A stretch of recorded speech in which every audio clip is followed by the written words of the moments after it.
Well, what would happen if you actually jumped into a DeLorean and went back in the time, Back to the Future style? Or could you survive in the jungles of Jumanji?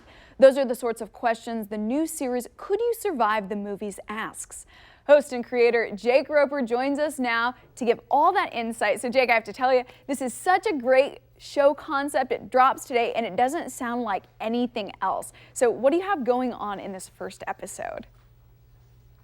Well, thank you so much for having me, and thank you for the kind words. The first episode is all about Back to the Future. So as you said, we go into a DeLorean, we go back in time, but we also explore scientific concepts. So one of my favorite parts is in the beginning of the movie, Marty McFly strums a guitar and gets blown back by this giant amp. Well, that's a giant pressure wave. So what would happen to your body if you were hit with a giant pressure wave? So we built a giant amp and found out. Wow. So what actually inspired you to make this series? Was it that you loved movies like this so much as a kid and, you love science and wanted to test those theories as well?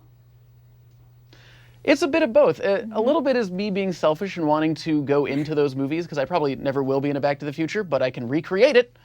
So that was part of it. And then, just exploring science, because ultimately the show is about learning and taking you on an adventure where by the end you go, whoa, did I just learn about electricity and time travel and the theory of relativity? That was really fun. This is going to be such a great learning opportunity for kids who maybe love these shows, or even older adults who haven't really stopped to think about the science behind it.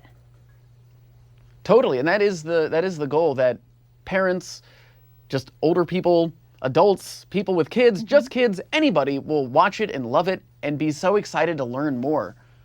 So how do you actually pick out the movies and the topics you're going to explore? Are they a list of favorites, or are you looking for that scientific phenomenon? So it really is, I think the fun challenge is it's just movies that I really like, and then within every film there are elements to talk about. Even if it doesn't seem apparent, there's still things there that you can be curious about and can explore further. And are you actually going to reenact these stunts or movie scenes? Oh, yeah, we did. It was, I'm not a stuntman, and I definitely shouldn't be, but it was really fun to pretend to be one. Okay, well, it sounds like there could be some funny and really great moments. Do you have any moments or memories you'd like to share when you were filming? Oh, yeah. So one of my favorite experiments or demonstrations that we did is in the Die Hard episode where, there's that famous scene of John McClane jumping off the top of the building wrapped to a fire hose. And so we did that. What would happen to a human body if it jumped off a building with a fire hose? And it would be horrible.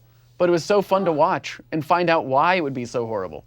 Okay, we're definitely going to have to cue that up, if nothing else, just to see exactly how it finished out. I know, I don't want to give any spoilers, so you'll have to watch it. Okay, so are there any movies that you really wanted to explore, but when you put it down to the pen and paper, or maybe even when you tried it, you just found out it wasn't possible? There was one that we wanted to do, which was Karate Kid.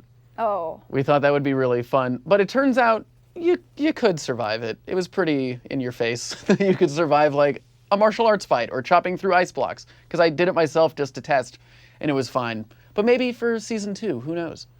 Okay, so, let's touch on this. How do you actually explore the real life science behind gaming, movies, comic, and more, and what really inspires you to do that?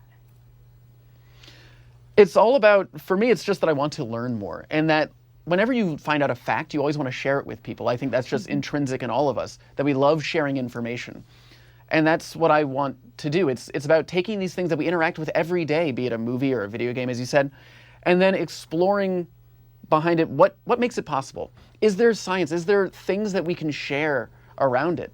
And it turns out that there is in every facet.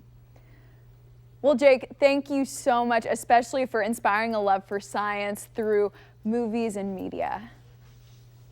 Of course, thank you.